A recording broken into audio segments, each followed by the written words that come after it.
Okay, it's back into the cabinet for this radio.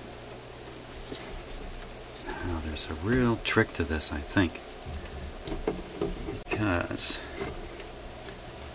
I don't think it's as simple as sliding it straight in.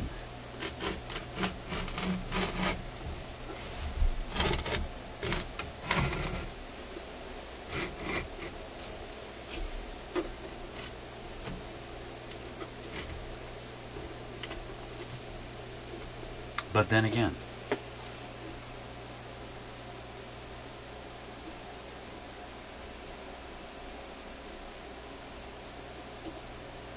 pointer's not quite straight.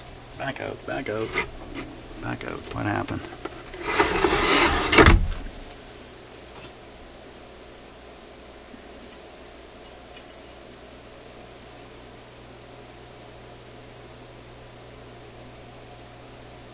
Probably just kind of tipped over a little bit. It's still flexible enough. I was able to move it. So I didn't mix the epoxy up as much as I should have, or I got the components not quite balanced right. That's much better.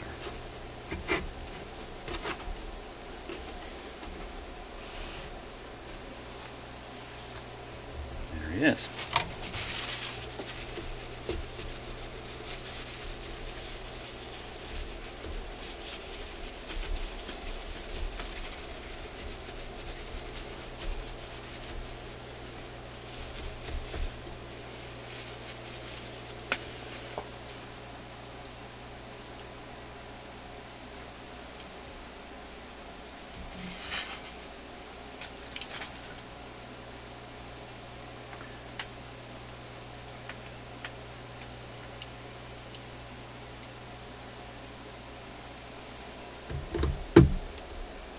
I'm stunned in silence.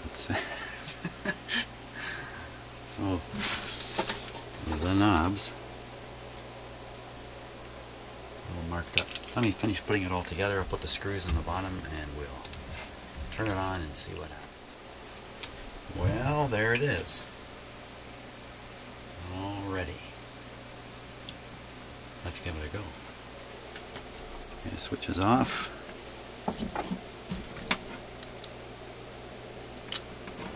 Plug is in. Now let's try it with the lights off.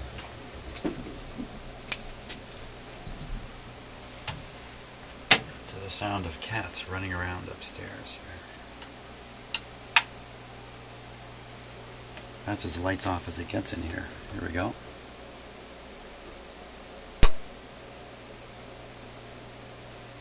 Okay, we're still on restricted here. I'll take it off, restricted power.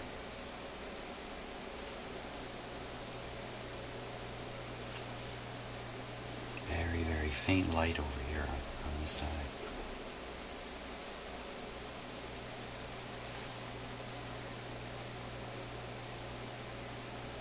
It's a little brighter.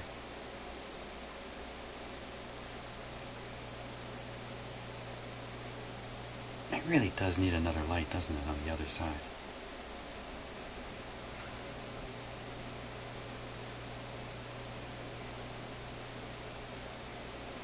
You should be hearing something.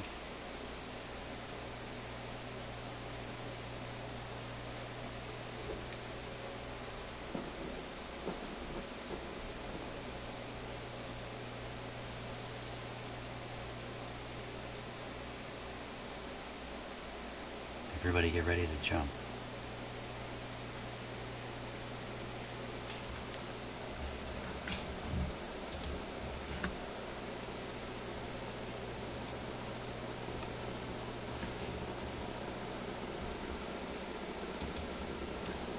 Here it comes. It just seems to be very, very slow.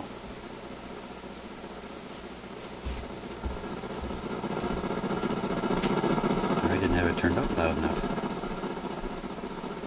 Okay, let's tune.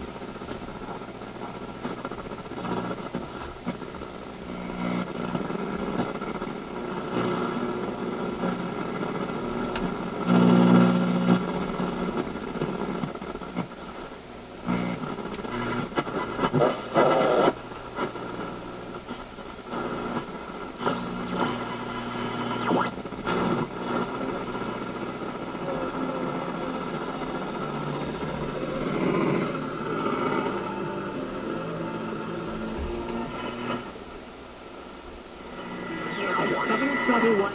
Morning. You still have time to make it. Time 7:09. Telemarketing sales. We are local super. Pile of noises. Yes, I mentioned it down when I got in public. The car. Yes. I'll take the guy's name down. No. His ID. You didn't like take out your camera and smile. No, not him. Indeed. Oh, picture for us. So okay, so he was an Irishman.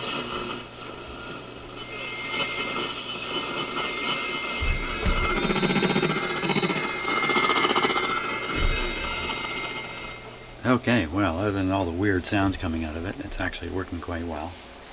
And outside of my shop here, I'm sure it'll do a good job. Watch your eyes. So that's great. And, gee, I'm ready for the next one. Thanks for watching it, and let's see what's coming next.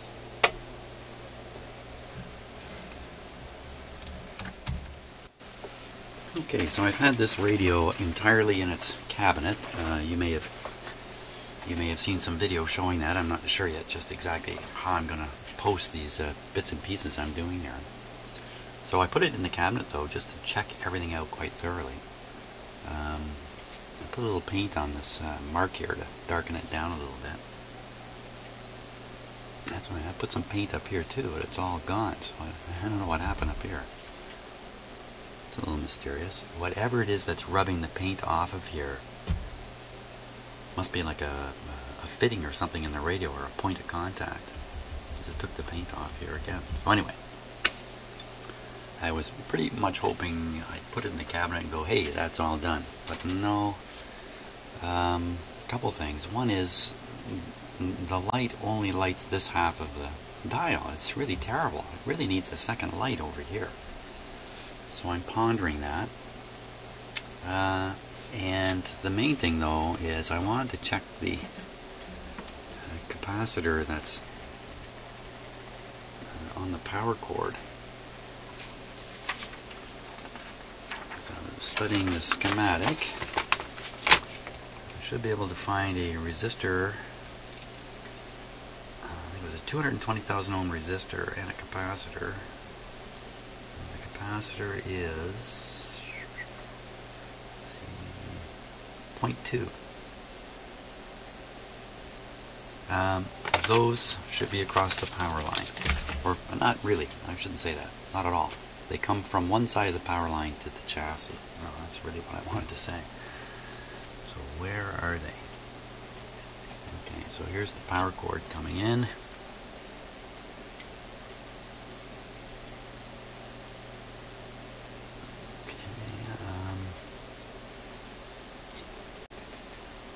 Could be this capacitor here. You see the other power cord comes in. Where is it? In relation to the switch. They're on the lead that comes from the switch, I believe. So that's here. And it's a little hard to sort this out.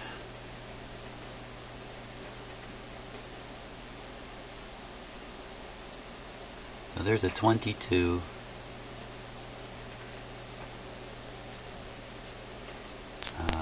That would be a 220,000 ohm resistor right there. And this is a ground point here. If I've got it right.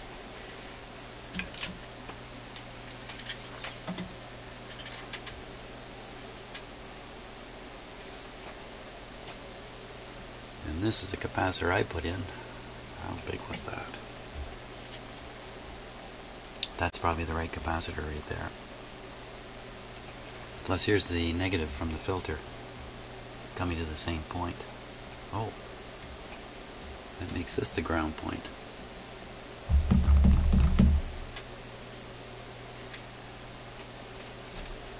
Okay, some confusion going on here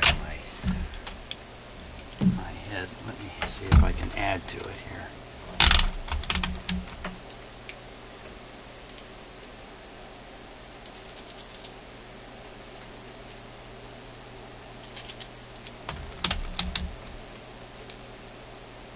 Yikes.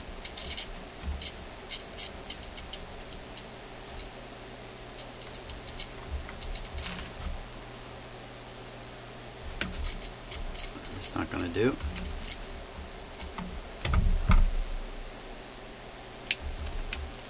Okay.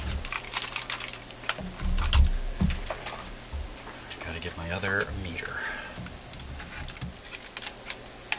I don't know why my other meter's acting up, but this is the one that was missing and in a suitcase for 2.5 years. Until just the other day when I found it.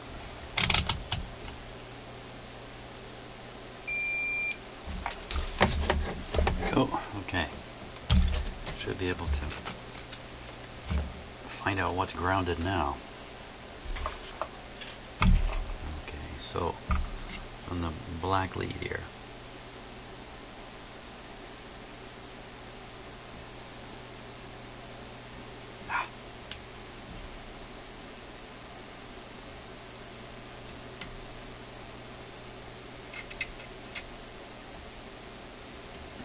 Looks like no shorts to ground, to the chassis rather.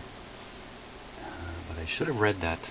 I should be able to read the 220,000 ohm resistor between here and here. Okay, charging up my capacitor a bit. 200,000. Okay, so I just wanted to check that. I did replace the capacitor. Resistor is good. Just wanted to make sure the chassis is isolated from the circuitry of the radio properly. So you could call this a semi-hot chassis. Hey, let's just see if I'll switch it off here. I'm going to plug it into a regular outlet. Okay.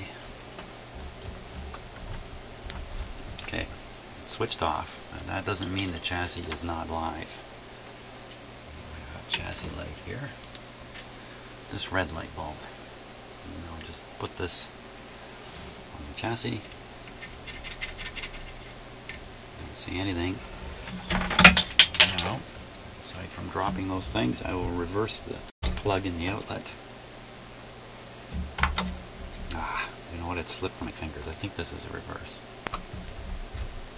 Still no light. Okay. Now, no matter what I did there, the light did not light. That's a very important observation.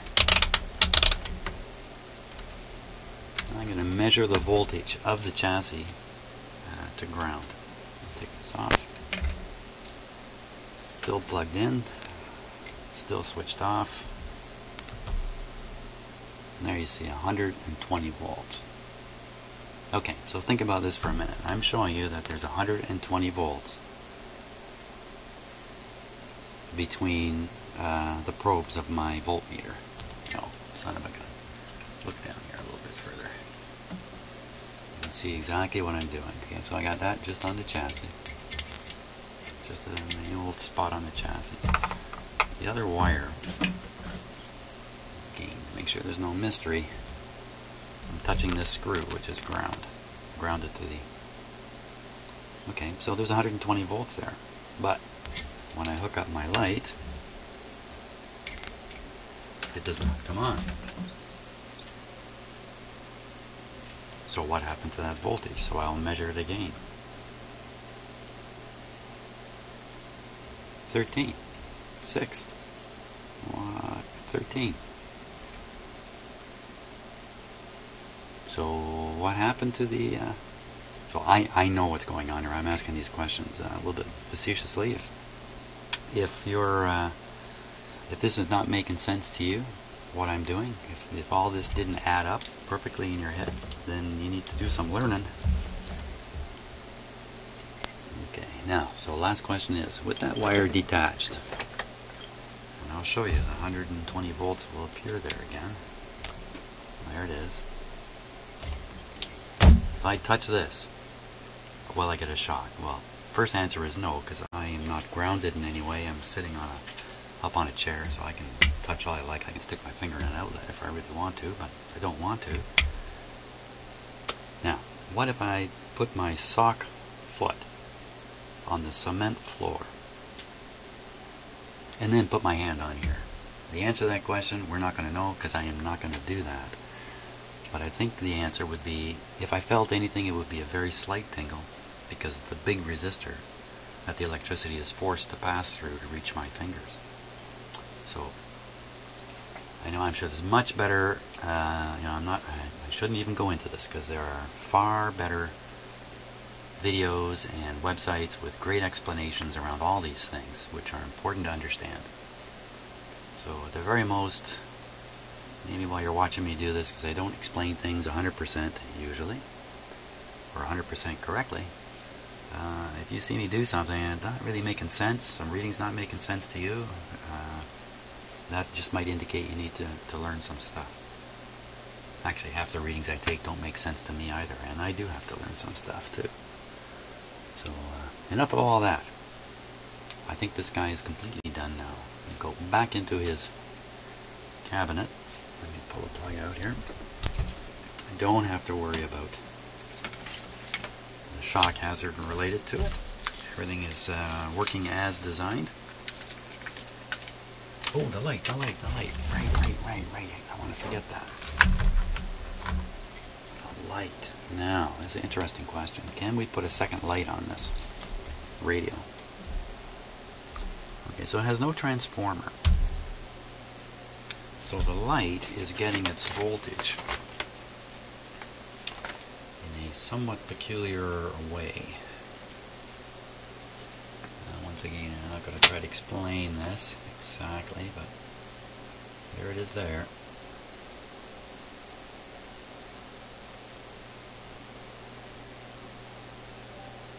I'm not really showing the insides of the rectifier tube, so I'm not completely sure, but this is designed to take some of the heater shock current. All the heaters are cold and you first turn the radio on, big shock of current. Rather than let that happen, you put the light bulb here. Light bulbs heat up quickly, so they heat up, their resistance goes up, this thing takes a whack, and that's why the bulb kind of flashes on a little bit when you first turn the radio on.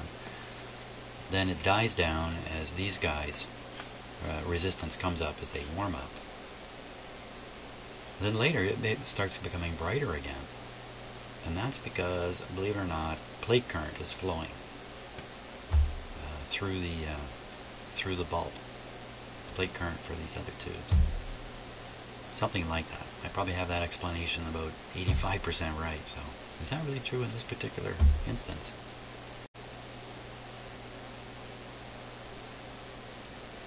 I'm not sure. In any case, the question is, can I just put a second bulb